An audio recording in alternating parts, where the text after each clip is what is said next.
इस्लाम की तरफ से आपके सामने नुमाइंदगी कर रहा हूँ। इस्लाम ने कुरान मजीद में एक बात कही है कि एक दिन ऐसा आने वाला है कि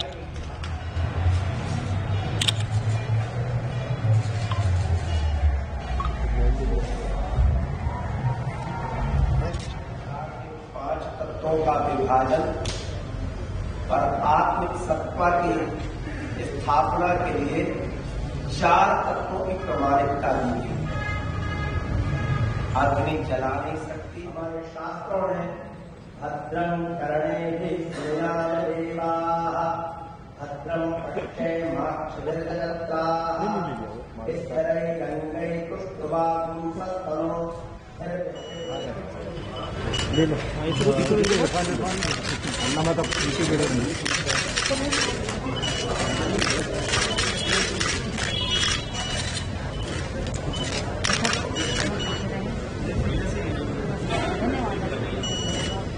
बेटा वही रह गया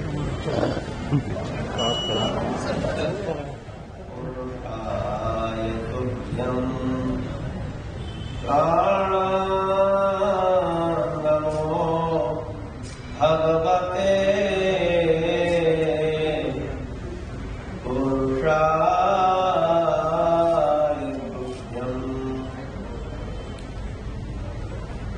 आज भी धार्मिक सभा में जैसा कि आपने उद्घोष के माध्यम से अपने हृदय स्थल तक पहुंचाया, हमारे शरीर में जड़ और चेतन दो तत्वों के बीच में सनातन धर्म की परंपरा में, हमारे आध्यात्मिक विधा में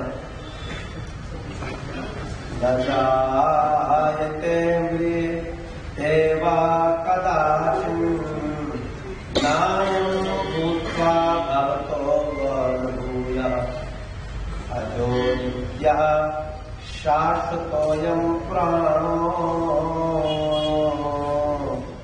मध्य प्रदेश में इंटरनेशनल एयरपोर्ट केवल एक जगह फंक्शनल है, इंदौर में। वहाँ दुबई से एक फ़्लाइट आती है, हफ्ते में 3 दिन आती है। वो फ़्लाइट अभी दुबई अभी एट रिस्क कंट्री में नहीं है, तो गाइडलाइंस ये है कि हम फ़्लाइट में औसतन 2 से 5% के बीच लोगों को रैंडम सैंपलिंग करके देखें कि उनमें कोई लक्षण तो नहीं आ रहे हैं। वो कार्रवाई हमने शुरू कर दी है।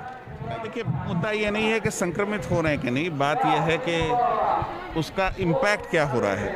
अगर संक्रमण हो और उसको हॉस्पिटलाइजेशन की ज़रूरत ना हो तो कुछ लोग कहते हैं वो अच्छा संक्रमण है, इसी बहाने इम्यूनिटी डेवलप हो जाती है।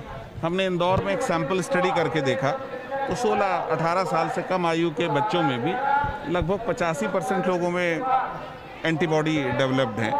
तो इससे लगता है कि उनमें अगर फाइटिंग की क्षमता है तो वो हमारे लिए उपयोगी होगी। ओके, एयरपोर्ट्स को लेकर एक आखिरी, जब सेकेंड वेव आई तो इतना तेज़ उसकी स्पीड थी कि कुछ दिनों के लिए हर आदमी को बहुत परेशानी हुई थी। और सेकेंड वेव के बाद हमने, आपको याद होगा, थर्ड वेव की तैयारी करी थी ये सोच के कि सितंबर में थर्ड वेव आएगी, जो नहीं आई। सभी लोगों ने हालांकि प्रेडिक्ट किया था कि आएगी। उस समय हमने बिस्तर क्षमता, ऑक्सीजन क्षमता, दवाई क्षमता सब बढ़ाई थी। उसको हम वापस रेस्टोर कर रहे हैं, क्योंकि ऑब्वियसली खाली बिस्तर नहीं रख सकते अस्पताल में, अन्य कामों में लगा दिए गए हैं। उनको हम वापस अपने कोविड के लिए फिर से देख रहे हैं कि हमारी व्यवस्था उस लेवल पे रहें। मुझे पूरा यकीन है कि इस बार वैसी स्थिति नहीं होगी, क्योंकि सेकेंड वेव के टाइम प्राइवेट सेक्टर में भी इतनी कैपेसिटी नहीं थी कि वो मरीज ले सके। वो भी धीरे धीरे अब डेवलप हो गई है। प्राइवेट सेक्टर और गवर्नमेंट सेक्टर दोनों मिलकर हम लोग इसको हैंडल करेंगे, ऐसा मुझे विश्वास है।